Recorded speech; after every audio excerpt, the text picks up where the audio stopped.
আমার বাপ যেদিন মারা যায়, বাপের মৃতদেহ সামনে থুয়ে সগলিক আমি কষ্ণ। আমার বাপ যার কাছ থেকে টাকা ধার লিছে বা যাই যাই টাকা পায়, সগলি আমার কাছে জানাবেন, আমি সগলি ঋণ শোধ করে দেবো। এই কথা শোনার সাথে সাথে আমার বোন হাত ঝাঁকিতে হলো, ভাই তুই শোধ করবো কেঙ্গা করে? তুই তো আজ 5 বছর ধরে চাকরি নাই, বেকার থাকে এতগুলো টাকা তুই কেঙ্গা করে শোধ করবো?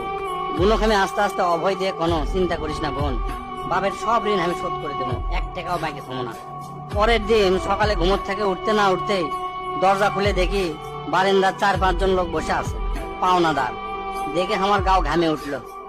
অকেরে কি কমো, আমার মুখের ভাষা আসলো না। রাতটা ঠিক মতো পার হবার দেয়নি, আসে হাজির।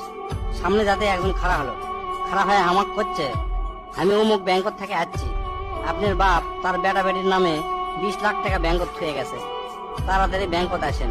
বাদ বাকি 4-5 জন যারা আছে তারা সকলি করছে আমাকে সমিতিতে আপনার বাপ 20 টাকা করে জমা